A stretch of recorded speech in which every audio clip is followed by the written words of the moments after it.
Live in पर Allahabad high court की टिप्पणी, भारतीय मध्यवर्गीय मूल्यों के खिलाफ लिव इन को बताया है। लिव इन के बढ़ते मामलों पर नाराजगी भी जताई गई। जमानत याचिका पर सुनवाई के दौरान यह टिप्पणी की गई है। तो लिव इन रिलेशनशिप जिसमें शादी से पहले लड़के और लड़की साथ में रहते हैं और इसको लेकर के इलाहाबाद हाईकोर्ट की कठोर टिप्पणी इस मामले में सामने आई है और उन्होंने ये कहा है कि मध्यवर्गीय मूल्यों के खिलाफ है लिव इन रिलेशनशिप। और यही नहीं, उन्होंने लिव इन के बढ़ते मामलों पर नाराजगी भी जताई है।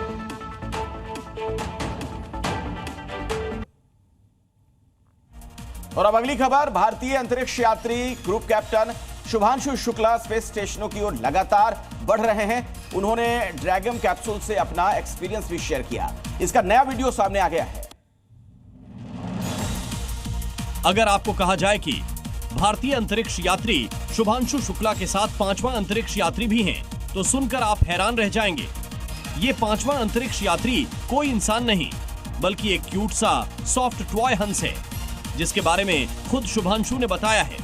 शुभांशु शुक्ला ने अंतरिक्ष से लाइव वेबकास्ट के दौरान कहा कि अंतर्राष्ट्रीय अंतरिक्ष स्टेशन पर उनके साथ जाने वाला हंस खिलौना उनके लिए जीरो ग्रेविटी इंडिकेटर से कहीं ज्यादा है।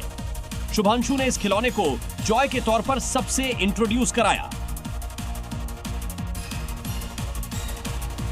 दिल्ली में नशे के खिलाफ जंग और अब एक नया हथियार 1933। मुख्यमंत्री रेखा गुप्ता ने अंतर्राष्ट्रीय नशा विरोधी दिवस पर राजधानी को नशा मुक्त करने का संकल्प दोहराया है।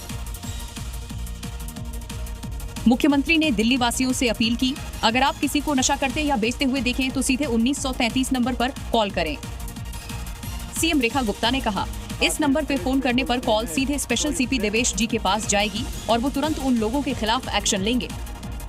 अब तक दिल्ली पुलिस ने 1100 से ज्यादा आरोपियों को नशा तस्करी के आरोप में गिरफ्तार किया है। मुख्यमंत्री ने कहा, जब हम झुग्गियों में जाते हैं, मां रोती है, कहती है मेरा बच्चा नशे में लग गया है। ये सुनकर बहुत तकलीफ होती है।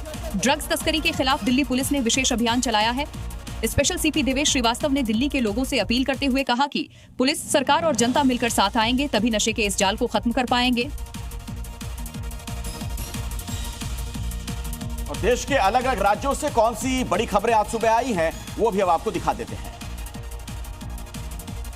मुहर्रम को लेकर सीएम योगी आदित्यनाथ ने दिशा निर्देश जारी किए हैं। सीएम ने कहा कि भड़काऊ नारे और हथियारों का प्रदर्शन बिल्कुल बर्दाश्त नहीं होगा। साथ ही कहा कि इस बार मुहर्रम में जो भी ताजिया निकलेगा उसकी हाइट बड़ी ना होकर उतनी होनी चाहिए, ताकि रास्ते में निकलने में कोई दिक्कत या बवाल का सामना न करना पड़े। वहीं सीएम योगी आदित्यनाथ के निर्देश का ऑल इंडिया मुस्लिम जमात के राष्ट्रीय अध्यक्ष मौलाना शहाबुद्दीन बरेलवी ने समर्थन किया है।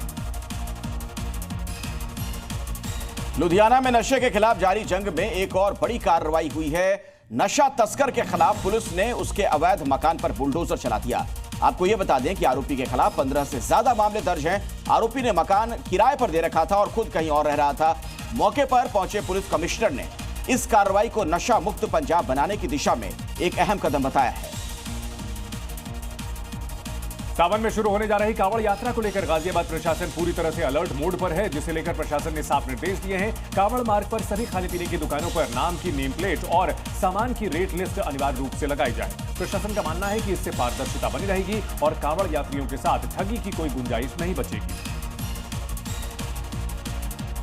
गुजरात में सीएम भूपेंद्र पटेल के नेतृत्व में अवैध अतिक्रमण और अपराधियों के खिलाफ सख्त अभियान जारी है। इसी के तहत जूनागढ़ में अपराधी कारोबारी के आलीशान बंगले और फार्म हाउस पर बुलडोजर चलाया गया। आपको यह बता दें कि रवारी पर 107 अपराधों में शामिल होने का आरोप है, जिनमें हत्या, अपहरण और लूट जैसे गंभीर मामले दर्ज हैं। कर्नाटक के माले महादेश्वरा वाइल्ड लाइफ सेंचुरी में मां बाघिन और 4 शावकों की संदिग्ध मौत से हड़कंप मच गया। यह घटना मीनियम इलाके में हुई है। प्रारंभिक जांच में जहर से मौत होने का शक जताया गया है। फिलहाल वन मंत्री ईश्वर कांद्रे ने इस मामले की उच्च स्तरीय जांच के आदेश दिए हैं।